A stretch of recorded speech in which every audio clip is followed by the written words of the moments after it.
BJP की सरकार ने असंगठित अर्थव्यवस्था पर आक्रमण किया है और आपको गुलाम बनाने की कोशिश की जा रही है।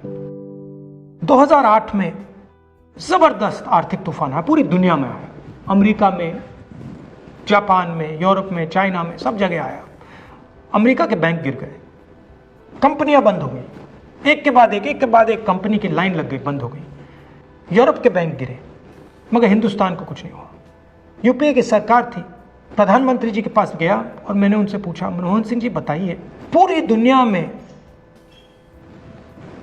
आर्थिक नुकसान हुआ है, हिंदुस्तान को कोई असर नहीं हुआ, कारण क्या है?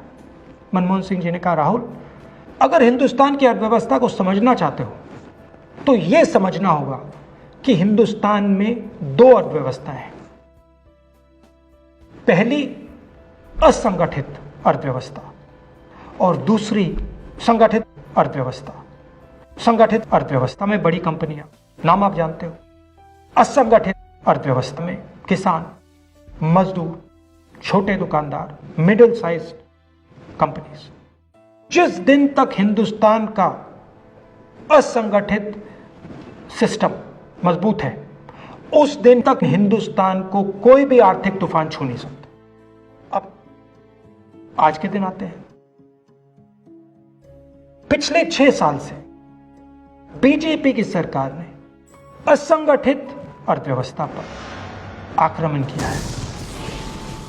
3 बड़े उदाहरण तो मैं आपको अभी दे देता हूं। नोटबंदी,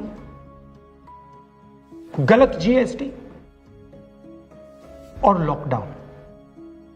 आप यह मत सोचिए कि लॉकडाउन के पीछे सोच नहीं थी। यह मत सोचिए कि गलती से आखिरी मिनट पे लॉकडाउन कर दिया गया है। इन तीनों का लक्ष्य हमारे इनफॉर्मल सेक्टर को खत्म करने का है।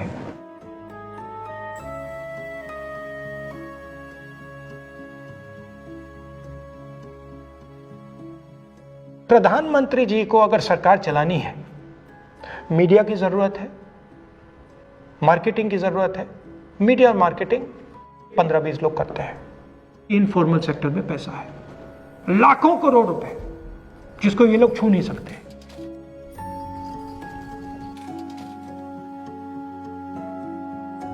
इसको ये लोग तोड़ना चाहते हैं, पैसा लेना चाहते हैं। इसका नतीजा आएगा। नतीजा यह होगा कि हिंदुस्तान रोजगार पैदा नहीं कर पाएगा। क्यों? क्योंकि इनफॉर्मल सेक्टर 90% से ज्यादा रोजगार देता है।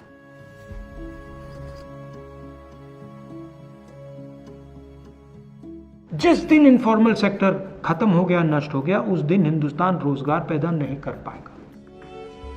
आप ही इस देश को चलाते हो, आप ही इस देश को आगे ले जाते हो, और आपके खिलाफ साजिश हो रही है। आपको ठगा जा रहा है और आपको गुलाम बनाने की कोशिश की जा रही है। हमें इस आक्रमण को पहचानना पड़ेगा और पूरे देश को मिलकर इसके खिलाफ लड़ना पड़ेगा।